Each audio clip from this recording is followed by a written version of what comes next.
everybody, I have fully become a sourdough mom. I'm going to attempt to make the sourdough croissant loaf, so I thought that I would obviously document it. Once you perfect the starter, which I borrowed a little bit from my sister-in-law, and she gave me a little bit, but I will say it's thriving under my watch. You can come and help.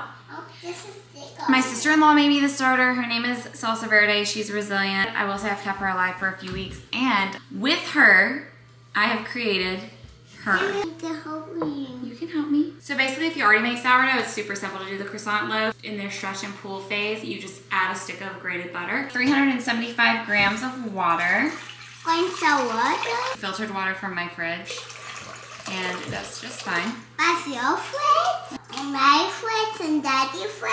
It's all of our fridge. We share it. Then you add 100 grams of sourdough starter. What's in there? This is our sourdough starter. Oh my gosh, she's alive. Okay. So just 100 of that. You are making pancakes for me? 11 grams of salt. Feels like a lot, but I promise it's not. I want to do it. Mix those three up. While he's mixing that, I'm gonna grab my flour. Get your flour and put 500 grams in the mixer. We're just gonna mix that up and then it sits for 30 minutes. Hold on, baby.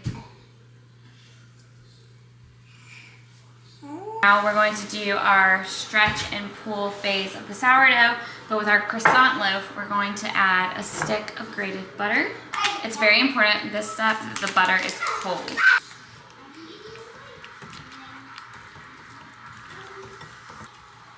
Okay, good. Alright, so you're ready for your stretch and pull.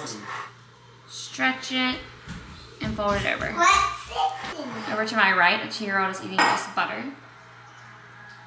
I'm eating the butter. So that was my first set of stretch and folds. I'll do it again in 30 minutes, again in 1 hour, and again in 1 hour and a half. Then it'll be in the fridge for 24 to 48 hours.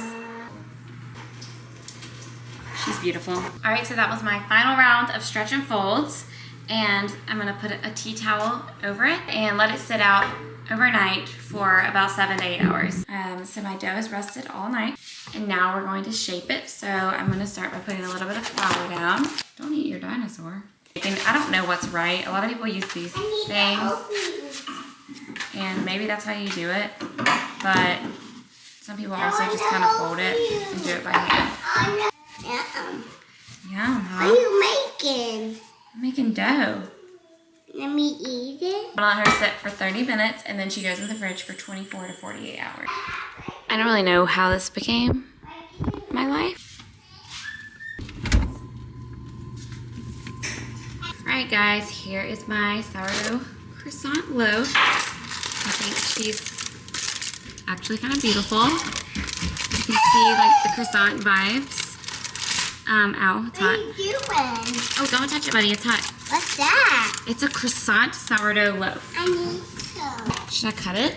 Yeah. My bread knife. And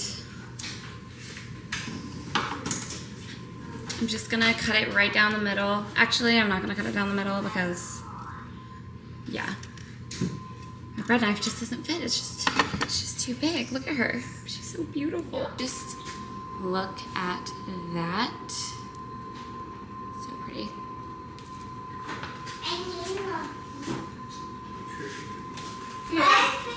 Here you go. What do you say?